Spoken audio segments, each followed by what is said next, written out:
We're now being joined by Morgan Vina, former aide to U.S. Ambassador to the UN during the Trump administration, Nikki Haley. She's joining us live from Washington, D.C. Morgan, welcome to WION, and thank you so much for joining us. You know, Israel is clearly preparing for the next stage of war, and Prime Minister Netanyahu has vowed to wipe out Hamas with Secretary of State Blinken's arrival. Now, some are talking about perhaps a negotiated settlement of some sort between the two sides and maybe leaders in the region as well. Is that even a possibility at this point?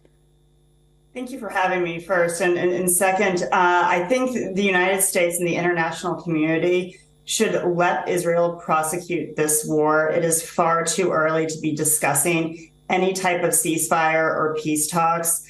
Israel just suffered its own 9/11. And at this point, Israel needs to defend its people. It needs to defend its territory against a terrorist organization hell-bent on wiping Israel off the map. Clearly, Hamas is backed by Iran. There is strong evidence that demonstrates Iran has funded Hamas for years, and Israel needs to ensure that its own survival is sustainable at this point. It's far too early to be discussing any type of peace talks. Mm-hmm. Yeah, you compared it to 9/11 here in the United States. One analyst said it was like George Bush wanting to talk about ceasefire after 9/11 or talking about a ceasefire after Pearl Harbor with Japan. What is your assessment on the intel failure? Israel missed it. What has surprised the world is that the U.S. missed it as well. Yeah, this is a clear embarrassment for Israel, who prides itself on advanced intelligence. That border with Gaza is manned by observation posts. The IDF have generally an excellent sense of what's going on along that border at all times. They have a tunnel detection system that is co-produced with the United States.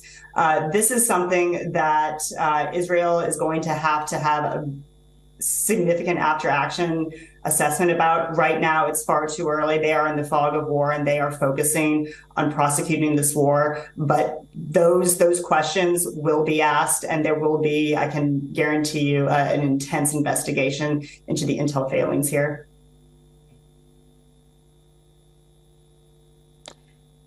There's a lot of talk about what this war and how it will have an impact on possible peace talks between Israel and the Saudis. But do you think this war will also have an impact on the Abraham Accord?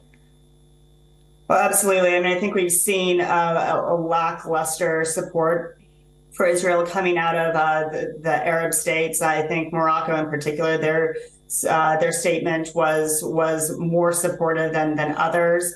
Look, normalization should absolutely continue.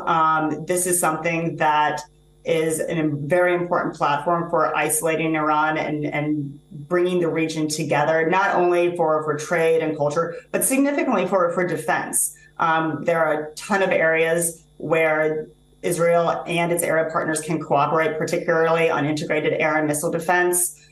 This is something that is critical for the region's security. And moving forward, peace talks, particularly between normalization talks, I should specify, are critical for not only Israel's security, but for the Gulf region as well.